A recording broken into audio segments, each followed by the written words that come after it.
Well, it's my pleasure to welcome Eric Euland. He's the Vice Chair of the U.S. Commission on International Religious Freedom, and he will be the chair of our conversation this evening. Please join me in welcoming Eric.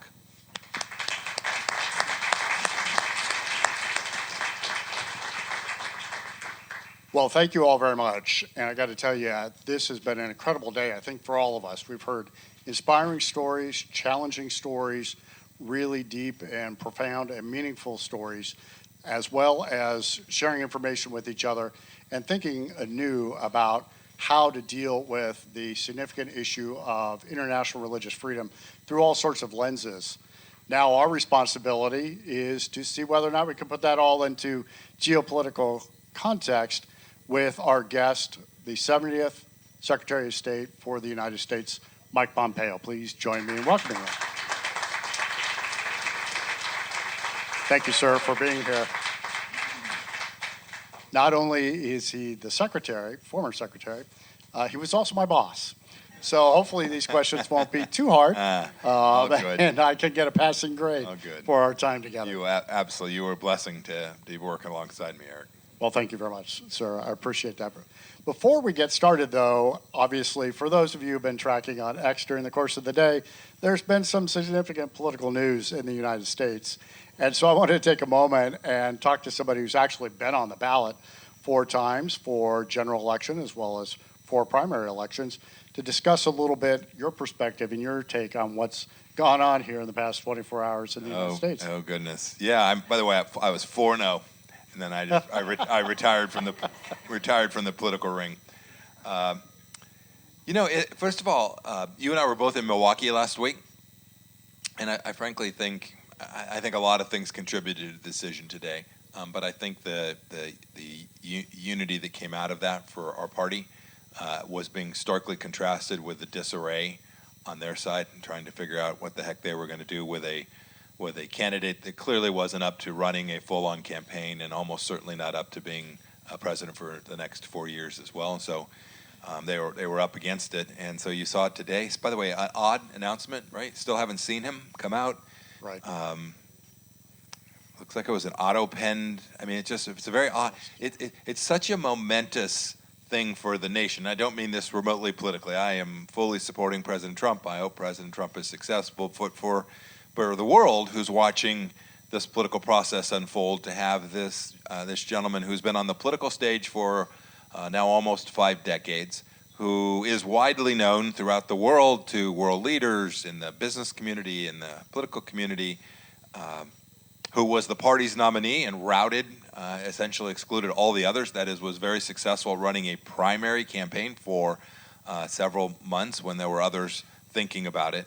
And he literally cleared the field. For him then just one day on a weekend to put something up on X and announce that he's no longer going to participate in the American political process but remain on as the commander-in-chief, there's still something that just feels like we didn't do America much of a good turn today. So I'll leave the prognostication about who his successor will be and whether he or she will be successful in defeating Donald Trump. But as I think about world leaders observing what took place here in America today, I think it's a real risk that they'll see American weakness and a point of opportunity. And so I hope President Biden will come out, make a full-throated statement, explaining why he made the decision when he did, and why he thinks this is the right outcome for his party and for the country as well. And take questions and interact with the public, with the media. Yeah, right now we just have a communique from a distant leader on a mountaintop, and that just doesn't make a lot of sense, certainly in the United States. Well, let's turn back to the issue of international religious freedom.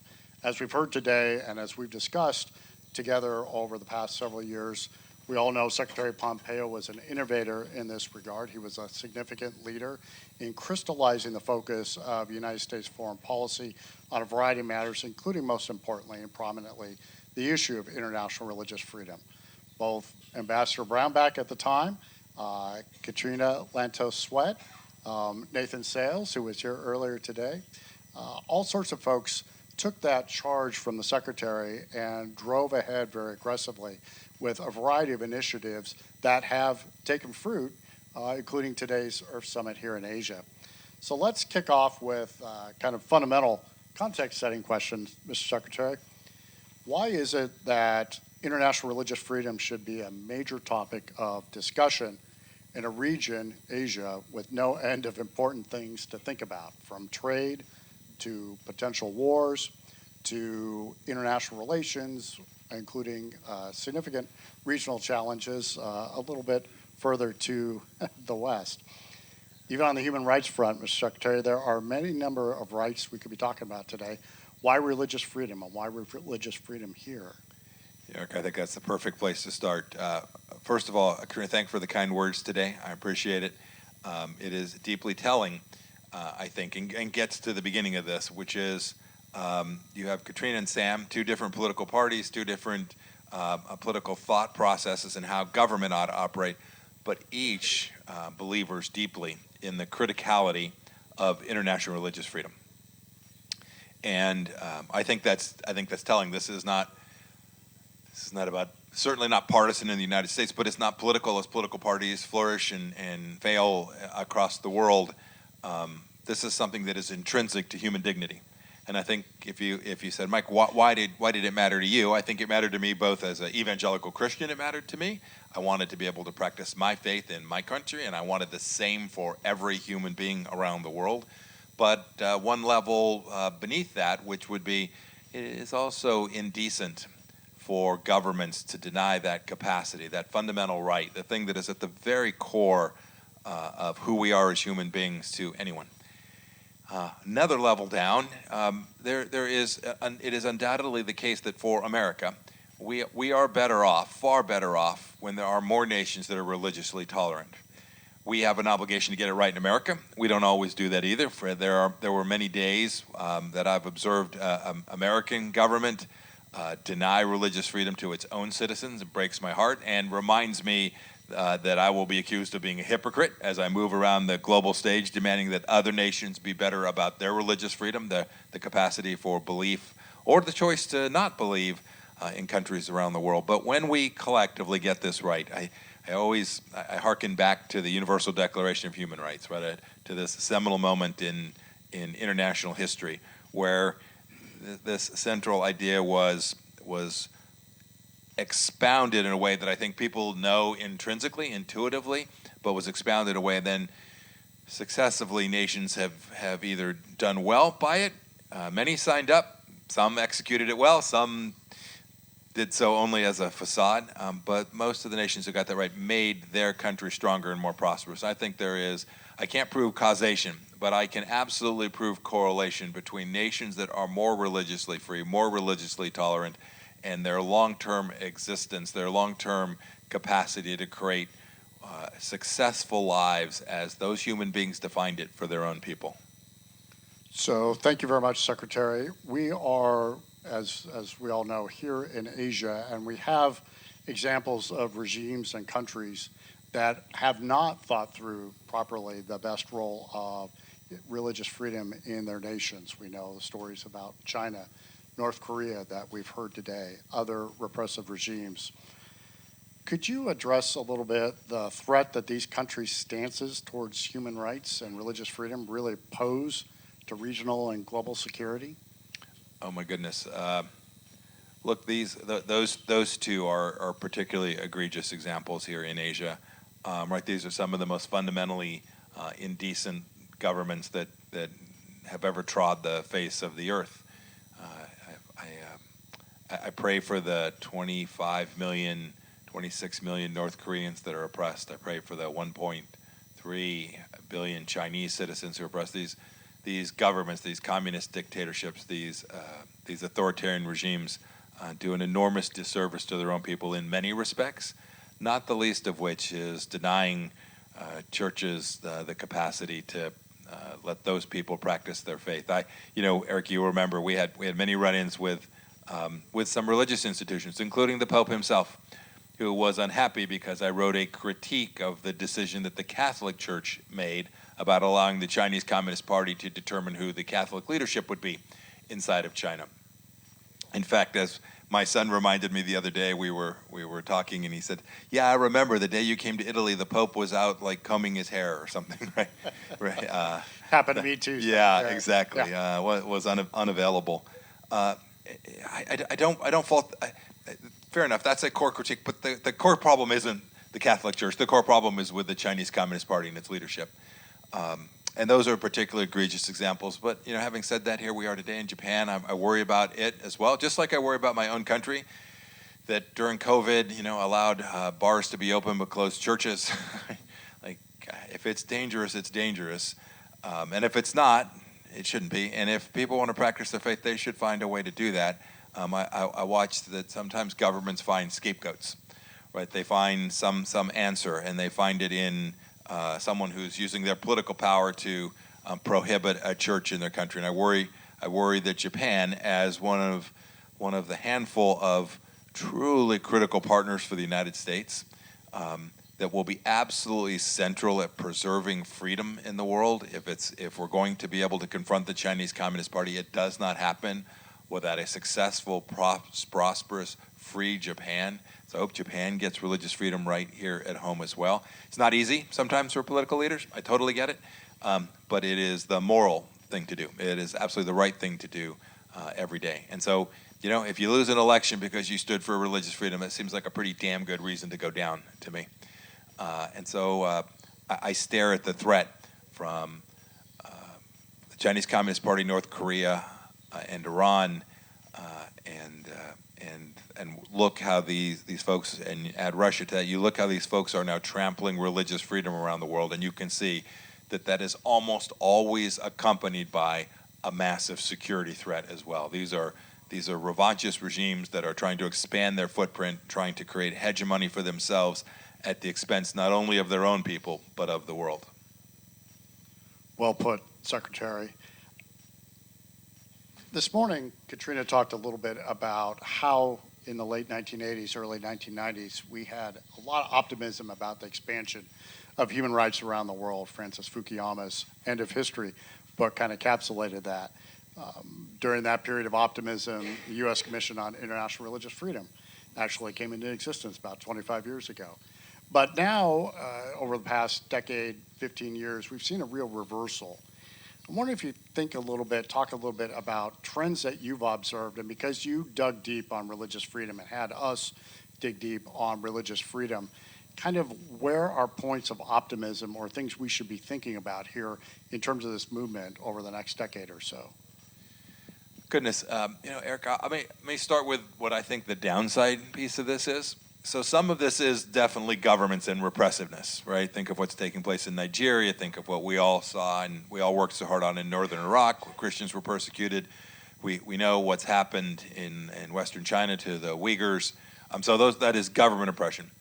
I must say, I worry equally about the church's failure and to bring people inside of their faith and the increasingly secular world in which we live. So these are the twin pillars, right? The increase in secularization means people won't be demanding religious freedom. They'll just walk away from it, right? When I think about that in the context of Africa, right? The Christian church is expanding more in Africa today than any place else in the world, and at the same time, you have these oppressive regimes denying, right? So you have the piece of this. I pray for two things, right? One is, and I'm optimistic about one of them. I pray that whether it's my faith, the Christian faith, or whether it's the Jews that are struggling so much even in the United States today, or Muslims that are practicing their faith in the Middle East, I pray that they will continue to be disciplined in their faith and demand that their governments give them the capacity to practice that faith. And then I hope that those of us who are committed to this won't lose our energy and our knowledge, our understanding how central this is. It is sometimes, like, you stare at this and you see these things happen and it's like, it's just all bad. Oh, yeah. And it is very easy to just say, I am going to go focus on something else. I'm going to go work on more economic freedom, or I'm going to go try and work on 1,000 things, housing, all the things that we want people to have for themselves. I don't believe it is possible to deliver good outcomes for humanity without massive increases in religious freedom around the world. And so the task that you all came here today to be part of, this mission set, is an absolute imperative. And I was very lucky to serve in an administration that could work on that. You gave me great credit, Katrina. The truth is, It was so much bigger than me. I showed up already with a fantastic ambassador, the former governor of Kansas, so I knew him personally. He was a political mentor. I was no one, and he was already the great senator from the state of Kansas, but who was both passionate and intellectually thoughtful about how to build this inside the State Department, which as an institution had never I try to be diplomatic as I'm speaking about the State You are Department. Secretary of State. Yes, after all. it's not my strong suit. My son's like you're more DOD than state, Dad. You're like more tank than cocktail party. It institutionally and structurally wasn't designed to carry this out as a core mission set, and for that reason, a host of other elements of human rights, some of which are incredibly important in their own right, had always deprioritized international religious freedom. And so it was glorious to be part of an administration that had the space and the capacity and could bend the machine to help the whole world raise up and prioritize this issue. We didn't get it all right. There was a lot of work to be done. We took a lot of criticism for it. You'll remember, all of those of you who were blessed enough to be there when we did the first one there at the State Department. There were many nations there that we were criticized for inviting that didn't have a whole lot of religious freedom. But the team, and I concur to this, we all felt like it mattered. We wanted them there. And I remember talking to one reporter about a particular country, I won't mention it, and I said, I get why you're critical of us having invited them to this religious freedom place. I said, I get it. Having said that, when I was a high school basketball player, I was never going to be the MVP. But in America, we have something called Most Improved Player, and that's why we included them.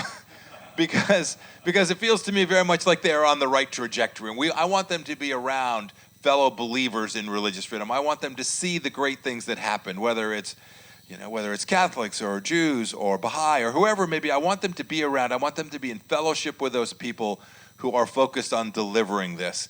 And so if they're not hitting, if they're not an A student today, so be it. If they're not scoring all the points, that's great. But the trajectory seems right. Their hearts seem open to working on this.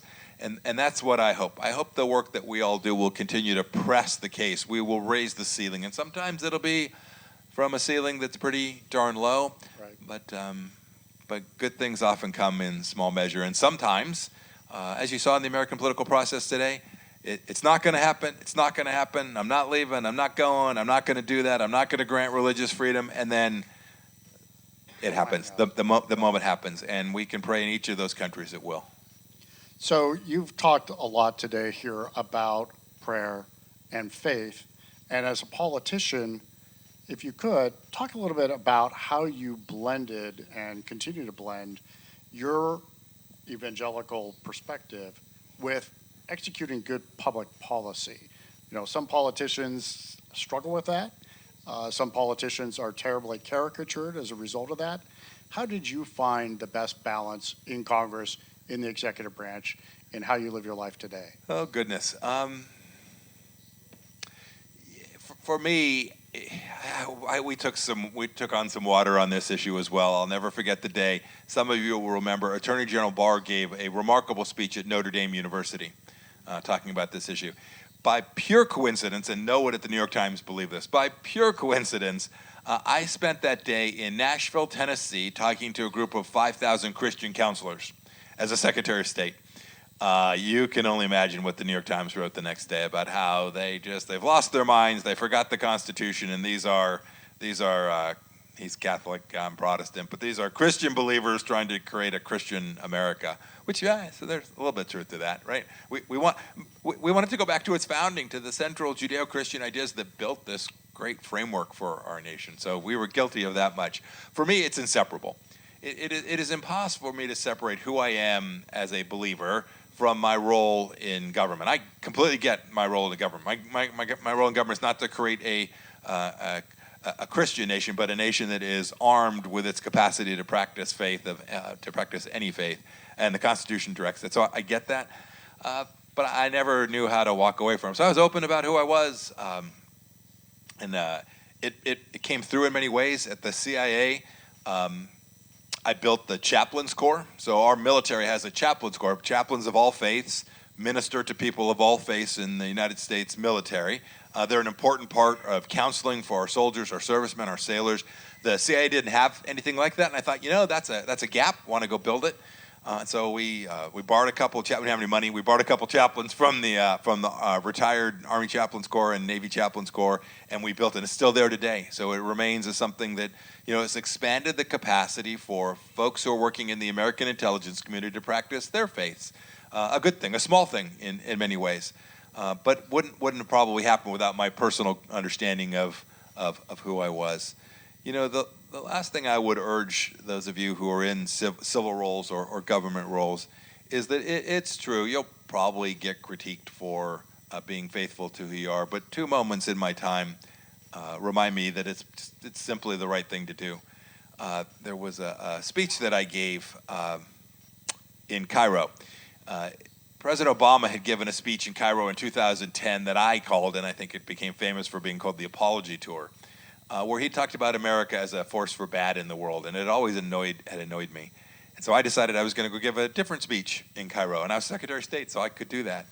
And so I told the team I want to go to Al-Azhar University, the foundational university in Islamic scholarship, an amazing place with a remarkable history.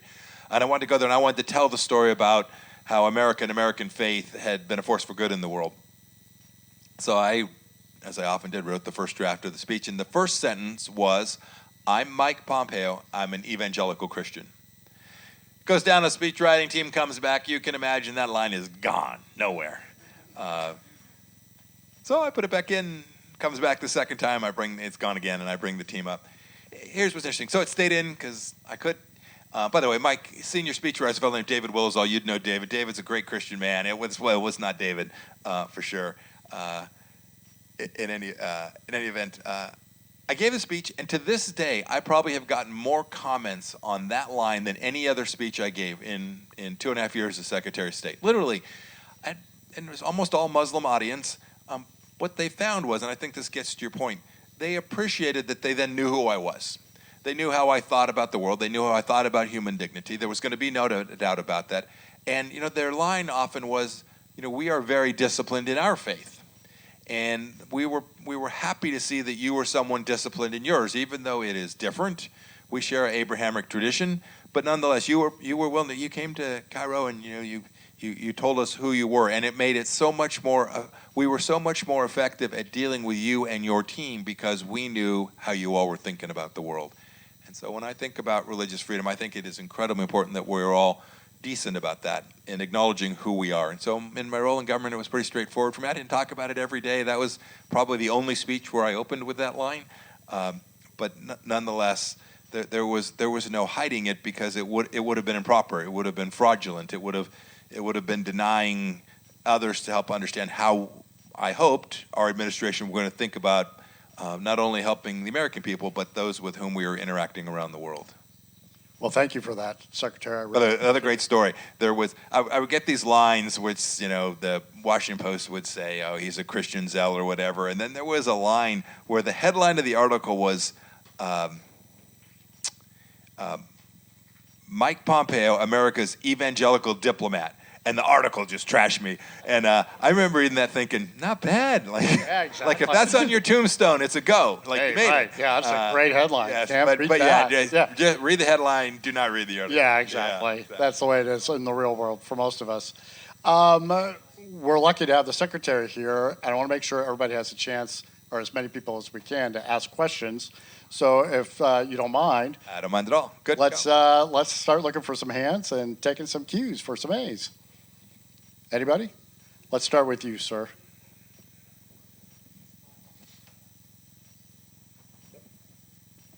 Sorry, we need to first get the microphone, and then we will start moving the microphones around. Thank you.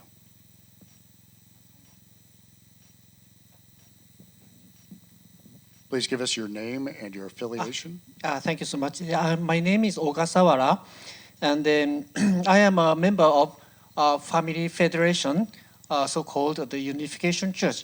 And thank you so much for the good the message. And then my question is that in Japan there is the religious persecution because the government has already declared to dissolve our church, and then now it is under the judgment of a court.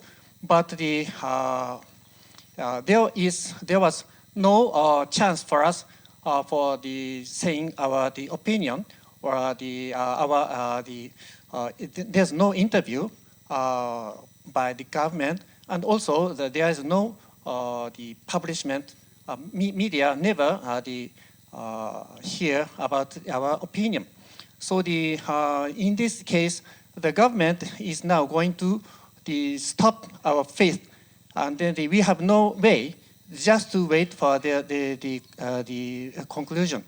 Once it is dissolved, we will lose the place for the prayer, and also we will lose the pastors, and we will lose our community to have some good communication.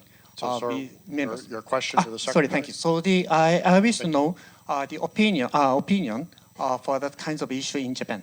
Thank you. Yeah, look, it would be both a mistake and detrimental to the country, Japan, in my view, to dissolve any church, any practicing faith. This is not the methodology. If someone breaks the law, someone does, fair enough, I get it. But this would be, in my judgment, improper. And so I pray that the Japanese leadership will review this and make a better decision than the one that you fear that they're headed down that path. Next question. Yes, sir.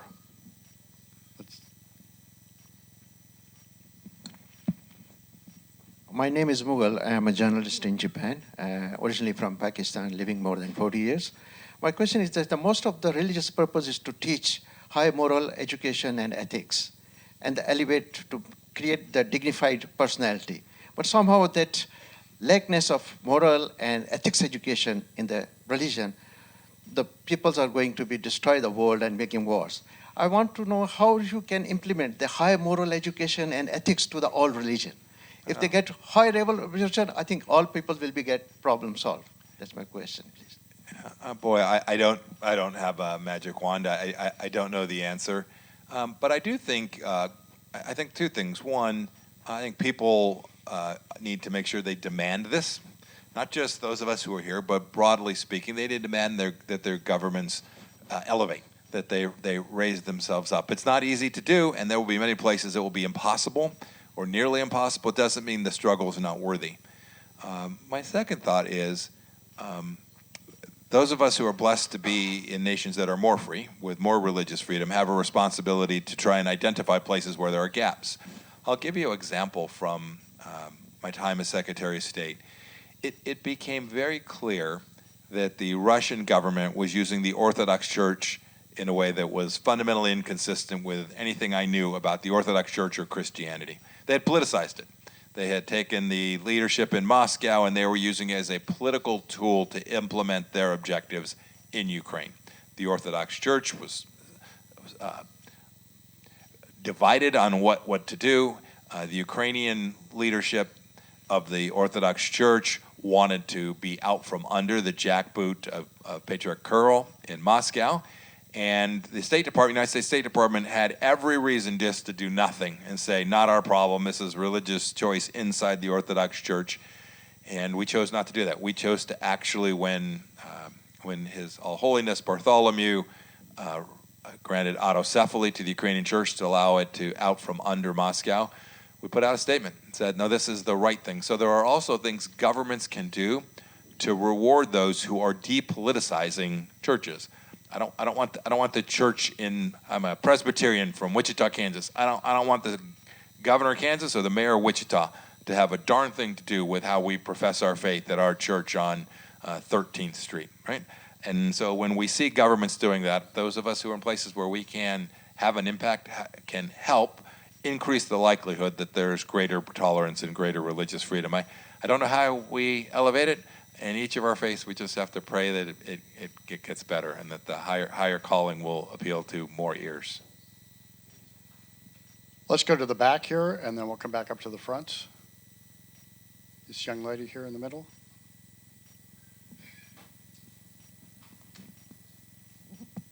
Thank you so much. My name is Saho Matsumoto from Japan. I'm professor in university, Nihon University. I just before this session, we did a great panel of the Chinese communist regime suppression of the religious freedom for the Christian and the Muslims and the Buddhists and so on. So I'm actually expert on the Catholic and the Vatican diplomacy, and I'm really concerned the present Pope made too much compromise with the Chinese Communist Party. Is actually, they have a diplomatic relation with. So what do you think, could you make a remark on that one point? And the other one is Middle East. I appreciate your effort of the Abraham Accord during the Trump administration, which brought some kind of the peace in the Middle East. But however, now is peace collapse. And then, so is the war getting more intensive? And what could be the solution?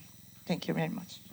Oh goodness. So, so the first one, I don't know. I think the current Pope has made his peace with the Chinese Communist Party, and the article that I wrote that clearly did not land well in Vatican City appeared in First Things, in an article called First Things, where it wasn't so. My critique really comes to your question. My critique was the demand of church leadership is that they aim higher, right? It is that the Catholic Church can be such a force for moral good in the world. They have right. You think about what Margaret Thatcher and Ronald Reagan and Pope John Paul II did for the world. Forget for just believing people, right? They work together to increase the capacity for moral behavior around the world together. The church has an important function, even in many cases a more important function than governments can ever have. And so my critique was, it wasn't to come after the Catholic Church, but just to ask that they consider that the power that they possess to help the world be more religiously free and more religiously tolerant. I just thought, and remain to this day in belief, that they have failed that there with China for whatever reason they may have chosen. When it comes to the Middle East, there are lots of challenges. The core challenge all emanates from Tehran. Right? If you stare at any of the particular conflagrations of the day, whether what's taking place in Yemen or the calamity that is the fact that you still have between 6 and 8 million Syrians that can't come back to their homes in Damascus or have had to flee the country, or what's taking place in Gaza, right? The most barbaric attack I have ever seen took place now, goodness gracious, 9 months ago. Every one of these can be traced directly back to one man and his IRGC, his henchmen. They use the mask of their theology to be kleptocrats and terrorists. What's the world's response? The world's response must be to do a couple simple things. One is you can't give them money. If you provide resources to a terror regime, they'll have more money and they'll do bad things and people will get killed and they will continue to expand their space and their capacity. And if you to believe Secretary Blinken from yesterday or the day before, they are now within 14 days of having enough enriched uranium to build the first nuclear weapon.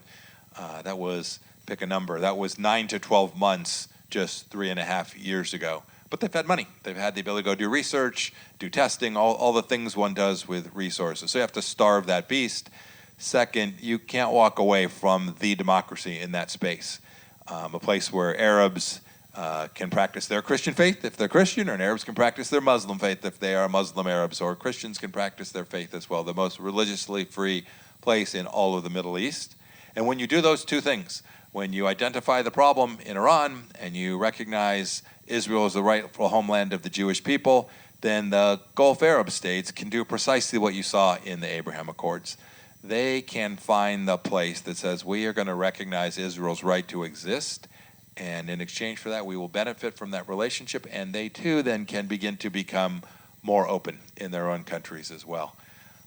How you get back to peace from where we are today is not a straight line, but it's going to take American leadership and American willingness to support the good actors in the region, Israel and the Gulf Arab states who want nothing more than to just be left alone by Iran and punish the regime that sits there, because they're in fact, much like Vladimir Putin is the problem in Europe, it is the Ayatollah that is the problem today in the Middle East as well. And while there's lots of other things going on, as the central thesis, my statement stands pretty hard to have a different view. Our administration today in America has a different judgment on this, tried to negotiate with them, paid $6 billion to get 6 hostages home. And there are more hostages being held, American hostages being held today by the Iranians in Gaza than there were before we paid them $6 billion. What does a terror regime do when you pay them for hostages? They reload, right? Because these have become useful tools of diplomatic capacity. And so we have to keep praying, we have to keep working that the people of Iran will be given the space to practice their own faith. And right there, while they are majority Shia, there are many faiths inside. There used to be a significant Jewish population inside of Iran. There's much work for us all to do there. It's definitely the case that if you see the first Trump term versus the only Biden term, if you subsidize something, you get more of it, bad behavior under Biden. If you sanction something, you get less of it, the first Trump term. Bob, I know you have a question. Could you grab the mic for him? Thanks. Bob Fu from the great state of Texas. I've been, traveling between Texas and Taiwan, trying to build a TNT alliance and Texas and Taiwan alliance. But I'm deeply encouraged by your remarks when you visit Taiwan for the first time, really, a Secretary of State or former Secretary of State. I didn't go there when I was a secretary. Yeah. Not because you didn't want to. I'm willing to cause a few problems. That would have been a world-class problem. Yeah, well, I think, you courageously acknowledge the sovereignty of Taiwan. I think is so crucial for the religious freedom, globally. When you were the Secretary of State for the first time, William Ley was the then Vice President-elect. Allow him to touch on the soil of D.C. I was kind of behind that, inviting him. But if, next year you become the 72nd Secretary of State, will you reinstate the religious freedom? What does Mrs. Pompeo think about who knows what the good Lord will bring? We'll see. Well, first of all, that'll depend on what the president wants, right? There's no cabinet member that's going to make a decision that is as significant as that. But if he just said, Mike, you're in charge and you get to decide for a day, I came to the conclusion, and there are many, even my fellow conservatives, who think that's not a good idea for a host of diplomatic, technical, tactical reasons, and there's reasonable arguments that says that's not worth the candle. It's not worth doing. So fair enough. I came to the conclusion because I often I'll be having a conversation and the reality just overwhelms you. So think about moving the capital of Israel to Jerusalem. Like, they told us that's their capital. In nearly every country in the world, if a country says this is where we'd like our capital to be, this is where we believe, we go, that's okay, there you go, we're going to put our embassy there, right? We tried not to live in a fantasy world, and it is a fantasy world not to acknowledge that Taiwan is a free and independent and sovereign nation. And I understand what Dr. Kissinger did. He and I, God bless him, was like 50 times smarter than me. And I understand exactly what he did in the early 1970s. And it probably made sense in 1972, and it might have made sense in 1992. But man, by 2022, the Chinese Communist Party had so moved the agreement. They had violated the understandings, the 3 core understandings that were buried. They made a major break with what they had promised Dr. Kissinger they would do, that it seems foolish for the United States to continue to live under that. And so, look, I always think, well, how do you know it's an independent nation? The answer is, I am banned from travel to China. But I've been to Taiwan. And my passport cleared, customs took me in, it was all good. And so, look, they have its own government, they have their own rule of law, they have their own vibrant economy. It was wonderful to hear the remarks of the new president. It was great. I got a chance to go to the inauguration and to see him become the next leader of Taiwan. It seems to me that it's the time to rip the Band-Aid and just recognize this thing that is true. And, it'll make Xi Jinping angry. And we'll have a bad day, right? He'll fly a bunch of planes and he'll scream and they'll go to the UN and rail. Okay, that's what they did yesterday. And it's what they're going to do tomorrow. So why not let them have another reason to go rail? I'll give them a bigger microphone, right? At the end of the day, we have to acknowledge its core truths. This is what we're doing here with religious freedom, right? We're acknowledging these core truths that are. We ought not to kowtow to someone who's trying to suppress this group of people that are living their own life and pose zero threat to the people of mainland China. Literally zero threat, other than they may crush them economically, right? Because they'll outcompete them. Fair enough. They may do that to America too. Great. And when the Chinese Communist Party crushes us economically because they outcompeted us, okay, that sounds fine, but don't steal my stuff, don't take my intellectual property, don't subsidize, and don't you dare have a set of trade rules that are different than mine, because if you compete fairly, I think innovators and democracies like Taiwan and like America and like Japan will develop in ways that are innovative and creative and be economically successful. So anyway, there'd be my thought. I'm not sure there's 5 other folks who agree with me on this, and I'm sure the Taiwanese government would have a thought as well. That would be a momentous thing to have the United States do, so you'd want to make sure that you'd crossed your T's and dotted your I's with them as well, because it's clearly not anyone's intention to cause them any problems that they're not prepared for as well. Question further in the back?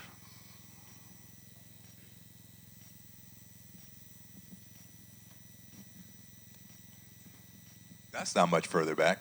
Sure is. Thought a hand went up and went back down. No worries. All good. Yes, Thank sir. you so much. Yeah. My name is Tanaka Saud from Japan Uyghur Association, and I am a vice chairman of GUA. Sorry, my English not very good. I'm going to ask a question in Japanese. Can translation for me? 日本ウイグル協会は日本を中心にウイグルの活動をしている団体です。私たちはポンペオ国務長官をはじめこのアメリカ政府がウイグルジェノサイドを認定したことにとても大変感謝しております。私の質問はこのアメリカ政府がポンペオ国務長官が最後の日その国務長官として最後の日ウイグルジェノサイド認定というこの勇気ある正義ある決断に至ったこの経緯を紹介していただければありがたいです。Quick summary. I'm from Japan Uyghur Association, and make long story short, I'd like to explain what was the process that led you to recognize the genocide against the Uyghur on the last day of your previous term. Yeah. Well, first, the process included a number of pieces. There was a project, gosh, Eric, you may have been part of it too, at least 18 months or 20 months before we left office, so it would have been my 3rd or 4th month as a Secretary of State to evaluate this. It had been looked at before and kind of thrust aside. So we had all the teams, the Law and Justice team, the Asia team, all the various teams doing their piece to do their evaluation, factual evaluation, legal. But there were so many things along the way. I had a chance to meet with some of the families when I traveled to Central Asia, some of the families of those who were being held there.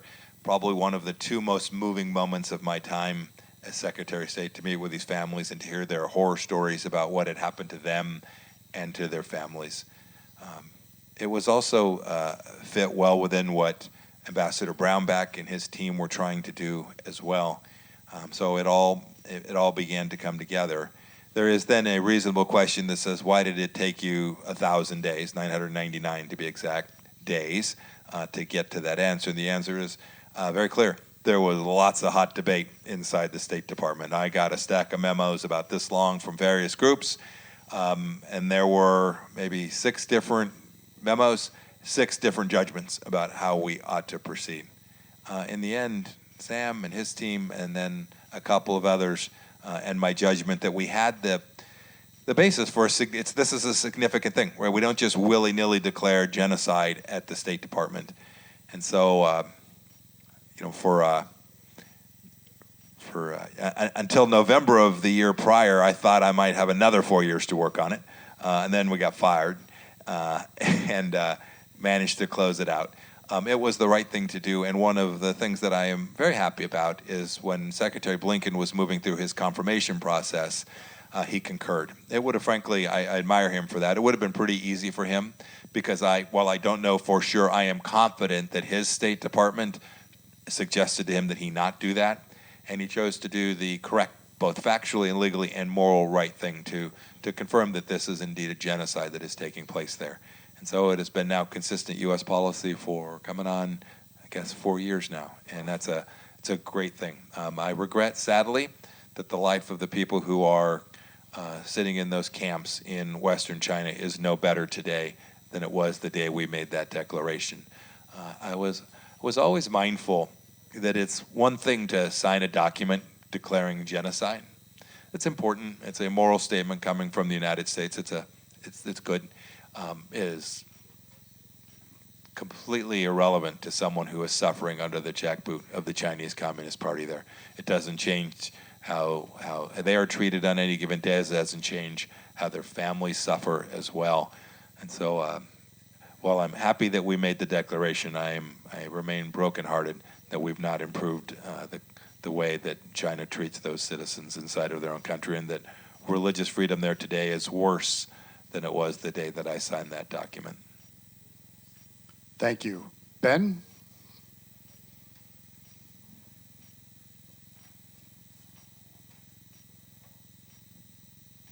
Thank you very much. Ben Rogers, I'm the co-founder and chief executive of Hong Kong Watch. My question actually follows very neatly on from the previous question, and I want to really thank you both for recognizing the Uyghur genocide and for all the other things you did in office on China. What do you think going forward can realistically and should morally and legally be done to actually hold the Chinese Communist Party to account, not only for the genocide of the Uyghurs, but also for the atrocities in Tibet, the crimes against humanity against Falun Gong, and of course the dismantling of Hong Kong's freedoms? And may I name specifically the case of Jimmy Lai? What can be done to get him out? Thank you. Oh goodness, this 20-hour answer. By the way, none of which is likely to be successful in the short run. So I'm also eyes wide open with respect to the limits of the capacity to achieve some of these things. They run a surveillance state that would make the Nazis blush, or that would make the Stasi blush. There's a surveillance state like none in the history of recorded man, and that gives them enormous information and power to continue to exert these precise kinds of controls on their people. The second thought is, you mentioned Hong Kong. I'm often asked what was one of your greatest failures. That's it. I don't know that we could have preserved it for the duration of the time the Chinese had committed, but we could have done better. We collectively, the United States, Britain, all of West, we could have extended the time clock, and we didn't. And I'll take full responsibility for that. But there were a lot of hands that just didn't do the things in a timely way to protect folks like Jimmy Lai and some of the others in a way that I think was within our reach, not impossible to have done. I would add, by the way, to the list of things that are horrific that the Chinese Communist Party has failed to be accountable for would be the Wuhan virus, which escaped from the lab, near certainly. People say, can you prove it? My answer is, I was the CIA director. Proof is really hard to come by. If you ask me, do I have very high confidence that it came from there, this is a complete layup. And I would be shocked to find that wasn't the case. And importantly, when there was the lab accident, because this wasn't intentional, it wasn't a weapon that was intentionally released, but it was knowingly that they spread it around the world. That is, when they found out they had a lab leak in fall of 2019, very early, they had two choices. One is to ask the world to help them figure out what to do and to raise all the flags and to begin to do what Japan would do, what most civilized nations would do. They chose a very different pathway. They said, put thousands of people on airplanes, take them to Milan, and spread a relatively lethal, relatively contagious virus and kill millions of people and destroy lots and lots of the global economy. This is among the greatest acts that cause death in the world in modern times. We should remember that when we think about Xi Jinping and how much he cares about any one human life, and that has deep ramifications for Taiwan and for elsewhere.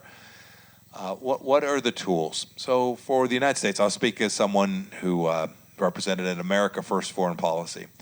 The primary field of conflict is economic. That is, the Chinese Communist Party's primary tool for accretion of power is their capacity to use their economy in ways that benefit them. And so we all ought to have one simple rule. This isn't very sophisticated. You don't need 2,000 trade lawyers at the WTO to figure this out. Reciprocity, one word. If the rules apply to a South African country trading in the United States, then they should apply to China as well. If they apply to someone running a business in North Dakota in America, they should apply to China too. And we don't have that today in many elements of our economic and rulemaking.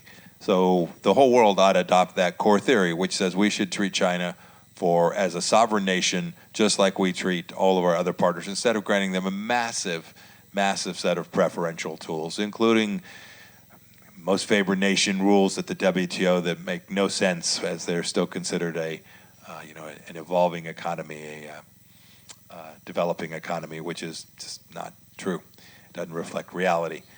Second, it's going to take real alliances to manage that, because every nation, including ours, has dependencies on China, and we need to go develop tool sets that reduce those dependencies and indeed make China more reliant on the West than the West is on them. We should never forget that the good guys, the Western economies, make up about 70%, 73% of the global GDP today. The bad guys, Russia, Venezuela, Iran, North Korea, and China, make up a quarter, a third, depending on how you count it, depending on how you value currencies. That's a winning hand to go play as an economic matter. So the first rule is develop trading relationships and alliances amongst those rules-following, human rights recognizing nations, and then go make Xi Jinping think twice about his economic power to destroy the lives of people all across Africa, to use their economic power in the Pacific Islands. That would be my first one. The second one's about hard power. You got to make sure you do the hard power stuff right, so that Xi Jinping doesn't get, what's the polite word? He doesn't become rambunctious and begin to actually do even more than he's already doing today. We shouldn't forget the kinetic fight is already on. There was a war in the Himalayas between the Indians and the Chinese while I was the Secretary of State. If you don't think it was a war, you should ask the men who were the Indians who were fighting there with barbed wire and poles in minus 40-degree weather. The Philippines today has actively got kinetic conflict with China taking place. And so we should be mindful this is not just a cold challenge or a Cold War challenge that China is presenting. It is a very real challenge that it could get worse if the world doesn't stand up and create a deterrence model. I want China to be successful. This is not an effort to destroy China. Indeed, just in some sense, just the opposite. We need its political leadership to recognize what's in the best interest of its own people. And that would include not only economic freedoms, but the very religious freedoms that we're gathered today to speak about. If they get that right, I welcome China into the community of human rights respecting nations, and I'm optimistic we'll get there someday. I've heard some say that this can't be done, but Taiwan as a model for what that would look like for ethnically Chinese persons demonstrates unequivocally that with a little help from the Lord, we'll get there one day. And a little help from the Lord and some good policy in Western countries, and us all standing together. Anyway, I'll stop there because it's a much longer. There are many more tools. And by the way, I've talked about some of the successes we've had in the Trump administration. we left. There was a lot of work remaining to do precisely what you described, to hold the Chinese Communist Party accountable. We didn't get it done. Secretary, as we get close to the end of this conversation, and we've talked a lot about challenging issues and some very, very, very difficult matters affecting individuals and whole countries, genocide against peoples in China and Burma, for example. But I'm wondering what you think really could motivate cause for hope as we all leave this conversation today. What is it that you've seen? What is it that you've experienced? What is it we should really consider that is cause for optimism in this effort to promulgate and promote religious freedom internationally and certainly here in Asia? I made a point on nearly every trip I took as Secretary of State to meet with religious leaders wherever I was. I traveled to Lebanon, saw the Grand Mufti, when I would, and by the people of every faith. It was always reassuring to me that no matter where they sat vis their own government, and no matter which faith they professed, there was always this look. There was always this understanding about human dignity that was a bond, that was an opportunity to share. And I think that flame isn't going away. I'm deeply optimistic that for a host of reasons, that we will turn the corner. That when we do this conference 5 years from now, that there will be greater religious freedom in places that we didn't expect it. I'm not naive. I get why governments choose to suppress religious freedom. Sometimes it's annoying and worse, right? Because we are trying to hold elected officials, faith leaders are trying to hold elected officials to a moral standard. So I get why they would want to suppress that.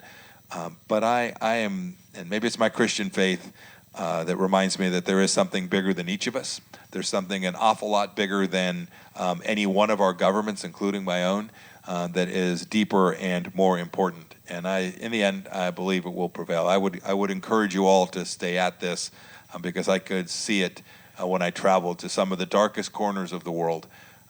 I could see people who were near destitute, in very difficult conditions, but still who managed to find a way to profess their faith. In many cases, to tithe with almost nothing. They would still be incredibly giving to their church.